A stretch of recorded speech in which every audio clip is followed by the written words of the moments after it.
बड़ी बारिश तूफान आ के घर भी साढ़े नाजुक जहा छपरे छुपरे है गया। देखो हम अल्लाह खैर करे, अल्लाह मालिक इस गरीबां दा भी। देखो हम की बंदा मीह दे बंद बजदा कि नहीं बजदा। वो देखो जी दरवाजे भी डिग गए साढ़े जेह्ड़े घर के सामने जेह्ड़े छपरे लगे दरवाजे टुटदे सीगे वो भी बज गए। देखो हम तूफान के देखो नाम नहीं ले आ रहा, थोड़ा इधरों भी दिखा दे अच्छा ला।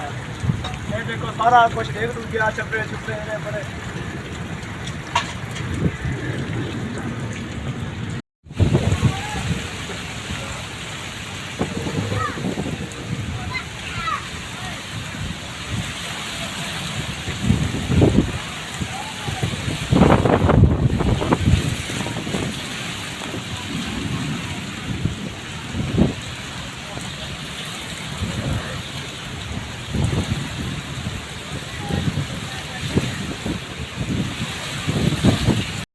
अस्सलाम वालेकुम दोस्तों, की हाल चाल है? तबीयत से ठीक है?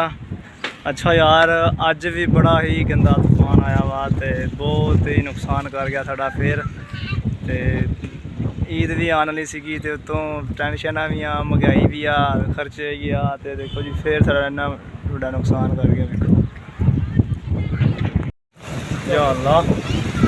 या अल्लाह साढ़े घरां दी हिफाजत फरमा। ओए होए होए होए होए की हाल होया पिया। ओए होए होए इनू कहंदे आ जी असल तूफान, तूफानी बारिश।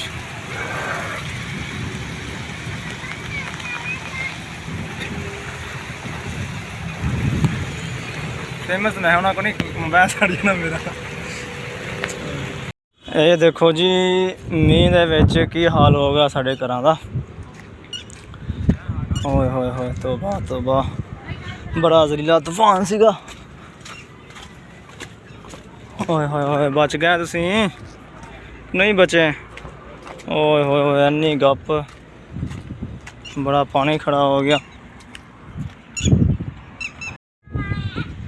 अच्छा जी, अल्लाह मालिक अल्लाह खैर करेगा। देखो जो भी हुंदा ना इंसान के नसीबां च लिखिया हुंदा वा, घाटा वादा मुनाफा जिहड़ी चीज़ भी आ बस अल्लाह की तरफों ही आ, और अल्लाह खैर करेगा हर बंदे बुढ़ी दा। तो देखो जी हूँ अल्लाह खैर करे, फिर तूफानी बारिश बनी हुई है। देखो हम पता नहीं किन्ने दिन दसी आ, किन्ने दिन पैनी आ, की होना की नहीं होना। टेंशन अगे इन्नी बनी हुई आ तो हालात बड़े खराब हुए आ।